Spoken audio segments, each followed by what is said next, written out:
Bonjour à tous et bienvenue dans cette nouvelle vidéo. Aujourd'hui, on va apprendre à créer un formulaire Facebook. Bonjour, on va reproduire le formulaire de Facebook présentement sur cette page. Pour cela, on utilisera une IA. Donc, de nos jours, je recommandais beaucoup de personnes utiliser des IA pour pouvoir programmer. Mais je recommande tout d'abord d'apprendre à programmer sans des IA. Et ensuite, après avoir acquis les connaissances en programmation, vous avez la possibilité d'utiliser les IA. Parce que le plus important, c'est de comprendre effectivement comment l'IA fonctionne, comprendre comment écrire un prompt et savoir interpréter le résultat. Parce qu'on n'est pas parti dans une boîte, par exemple, ou travailler peut-être pour un client et enregistrer des prompts et vous ne savez pas, ils ne savent pas exactement ce que ça signifie. Vous n'êtes pas capable de comprendre le code qui a été généré par l'IA. Et ça signifie que si vous n'êtes pas capable de comprendre le code qui a été généré par l'IA, vous n'avez pas la possibilité de pouvoir débugger ou du moins détecter certains bugs et pouvoir les éliminer. Donc du coup, vous pouvez livrer un projet à un client avec pas mal d'erreurs, et ça va vous coûter effectivement un bras. Ok. Donc là, je vais vous montrer mon process que j'ai adopté avec le temps dans l'usage des IA. Pour faire ceci, je vais utiliser Claude AI. Claude AI, premièrement, c'est le meilleur outil pour le développement. C'est la meilleure IA, bon, du moins c'est le meilleur modèle LLM. Bon, si vous voulez voir une autre vidéo par rapport à la comparaison entre Claude AI, l'IA de Elon Musk, du moins Grok, ChatGPT et Gemini, n'hésitez pas à m'enseigner dans les commentaires. Bon, tout d'abord, on va se lancer. Claude AI a son propre exécuteur de code. Donc, du coup, je peux demander tout simplement, j'ai la méthode basique, la méthode banale. Ça, c'est un prompt qui n'est pas assez précis. C'est un prompt assez vague, mais observons effectivement le résultat si c'est qu'on va obtenir quelque chose. Il dit code la page de login de Facebook.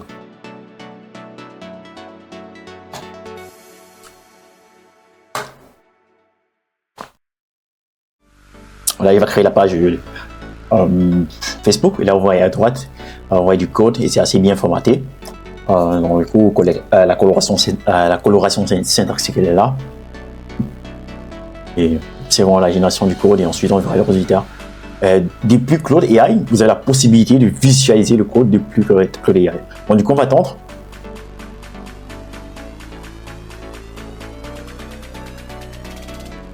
Là, vous voyez, là c'est le code qui a été généré depuis Claude AI. Vous pouvez cliquer dessus, vous observez, vous pouvez switcher entre le code et le preview. J'ai déjà montré le rendu. Et là, vous voyez, on a un code qui est déjà prêt. Moi, Java. Et si on regarde, on essaie de comparer avec celui de notre. On essaie de le comparer. Vous voyez, c'est pratiquement la même chose. Avec Facebook, partagez, restez en contact avec votre entourage. C'est exactement le même message. C'est tellement bien fait. Vous voyez, mot de passe oublié, et même cette barre, elle est là, elle est présente. Et c'est vraiment, c'est très bien fait. Je vais pas vous mentir. Bon, présentement, il y a juste le footer qui manque. Il y a le footer qui manque. Bon, ce qu'on peut dire, ok, tu as oublié le footer.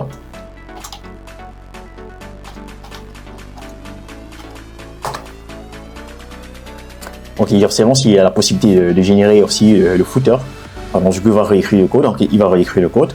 Là, vous voyez, sur le title, on écrit Facebook connexion inscription. Si vous parlez sur Facebook, vous voyez, Facebook connexion inscription. Ça signifie, premièrement, que Claude AI est tellement à jour avec Facebook, partagez et restez en contact avec votre entourage. Bon, ce message, ça change tout le temps. L'année passée, c'était pas le même message. Il y a 3 mois, c'était pas exactement le même message. Donc, du coup, le message, ça change tout le temps. Le Facebook. Mais là, ça change pas déjà tous les jours. Mais bon, l'année passée, c'était pas le même message. Avec Facebook, partagez et restez en contact avec votre entourage. Donc, du coup, ça signifie les données d'entraînement de Claude AI sont assez récentes. Là, voyez-vous, là, on a un code assez pur. Vous voyez, s'inscrit, il est là, se connecter, Messenger, il retient parfaitement où ça se trouve. Et là, vous voyez, par exemple, il y a Meta 2025. Là, c'est Meta 2024 qui a été écrit. Mais bon, là, on comprend que, c'est bas sur les données de l'année passée. Bon, du moins, c'est 2024. Bon, nous sommes à la nouvelle année, donc on peut tolérer cela. Là, on a notre formulaire parfaitement rédigé, parfaitement codé. Vous voyez, lorsqu'on clique dessus, il y a de l'ombre qui apparaît, il y a cet effet qui apparaît et c'est cool. On va copier du code. Si c'est qu'on veut l'exécuter en local chez nous, créer la page, je vais appeler Facebook.html. Et là, je peux coller mon code là-dessus.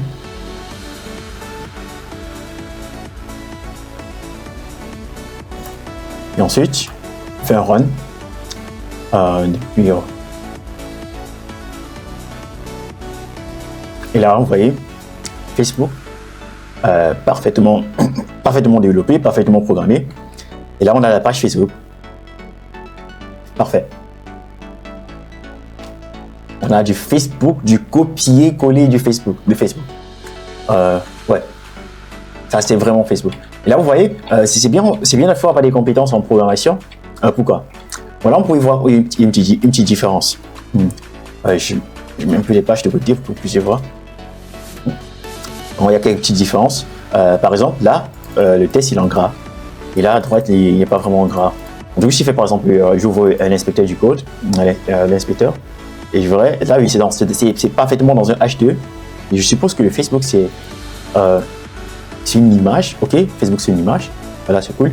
Là, c'est pratiquement le même format. Bon, j'ai d'autres fois, effectivement, que ce soit l'image de Facebook, que ce soit là. Je ne sais pas si le principe que ce soit du test. OK, Facebook, là, c'est du test. Bon, chez nous, notre Facebook, c'est du test. Il n'y a pas de souci parce que ça ressemble exactement à ce Facebook de droite. Notre problème, c'est notre H2. Notre H2, il est en gras. Et bon, ce qu'on aimerait faire, c'est que non, je n'aimerais pas avoir un H2 en gras. J'aimerais un H2 qui ressemble plus au H2 de celui-ci. Du coup, c'est très bien d'avoir des compétences en programmation. Vous avez déjà le code qui est parfaitement rédigé. Donc, tout ce que vous avez fait, c'est déjà d'améliorer le code de sorte que ça soit vraiment performant. Ouais, de sorte que ça remplit exactement à vos demandes. Là, on peut dire déjà, là, 90%, c'est bien fait. Et bah, là, je vous aurais besoin de perfectionner la chose, quoi. Avec Facebook, bon, je ne pas dans mon code, par exemple. Là, je fais la recherche avec Facebook. Donc, je vois, il y a un H2.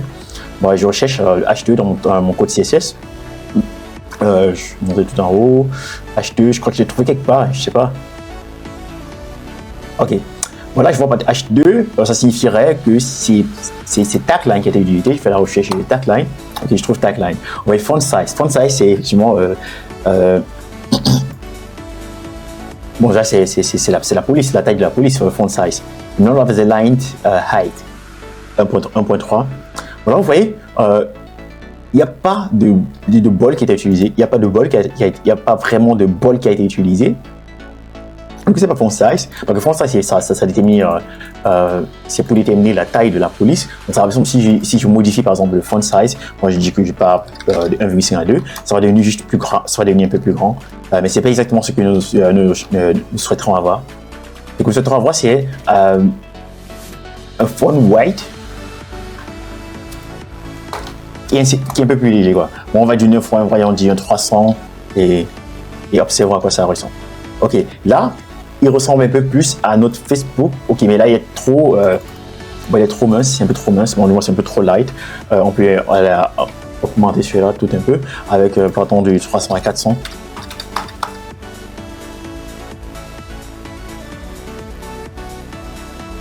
Ok, et là, on se rapproche un peu plus, quoi.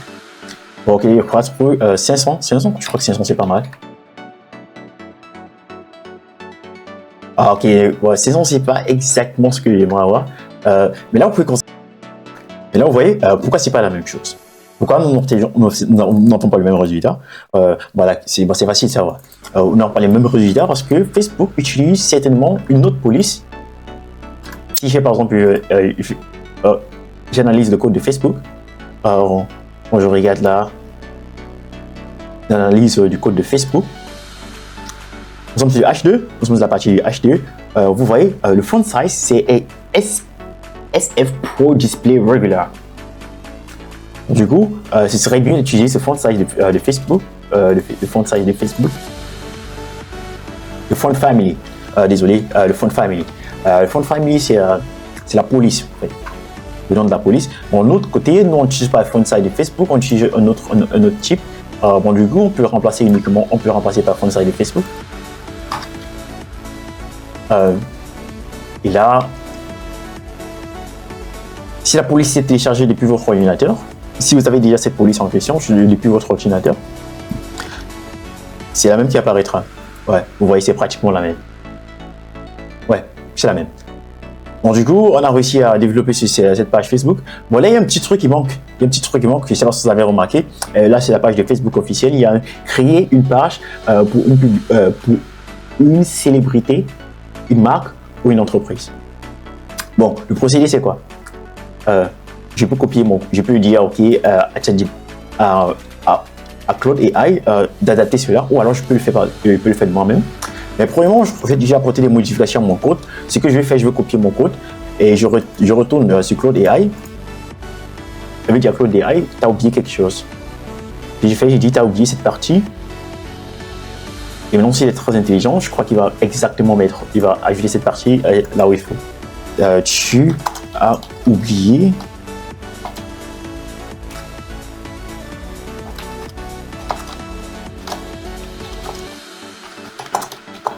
juste en bas du formulaire.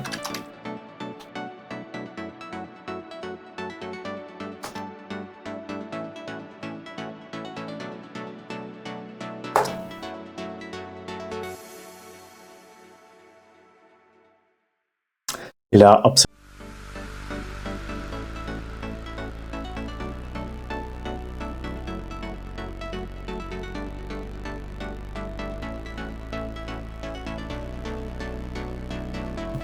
Ok, parfait.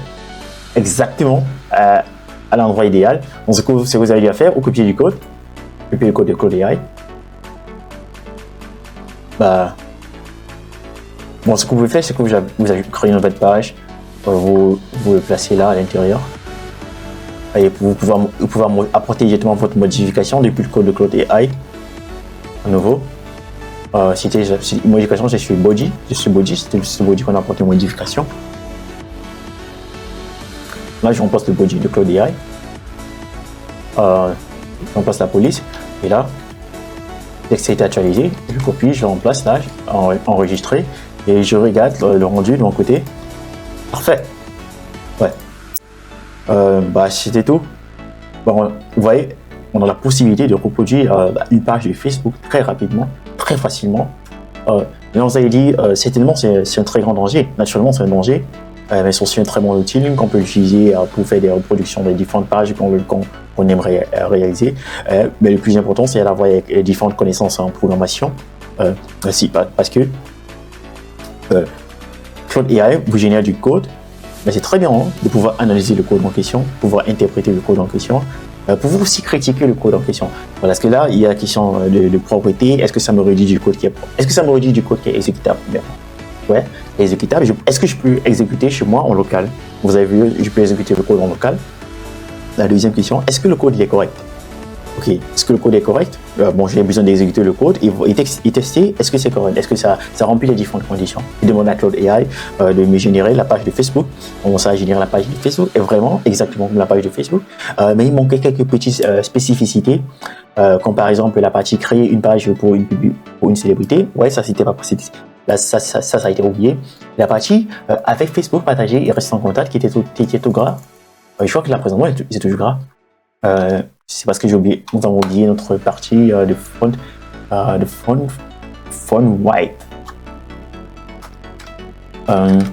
Et là, je crois qu'on l'avait mis à 500. Tu veux acheter 500, c'est ça? Ok, ouais. Ouais, parfait. Ouais. Bon là, c'était tout pour cette vidéo. Et là, comme vous le voyez, on a une page qui ressemble exactement à la page de Facebook. Par exemple, si c'est que j'ai hébergé cette page autre part et j'envoie le lien à quelqu'un, il aurait vraiment l'impression qu'il se trouve sur la page de Facebook. Et là, c'est un premier danger. Parce qu'à travers ce genre d'outils, ce serait tellement facile. Beaucoup de personnes, les méchants, les hackers, et même des hackers incompétents, de pouvoir générer effectivement ce genre de contenu pour pouvoir exercer le phishing et s'approprier de vos différentes informations. il vous conseille, tous les développeurs, d'utiliser l'IA. Ça vous aidera beaucoup à épargner énormément du temps. Bon, ce login qui était rédigé, ça me prendrait 2 à 3 heures pour pouvoir le programmer. C'était tout pour cette vidéo. Merci d'avoir regardé et à bientôt pour de nouvelles vidéos.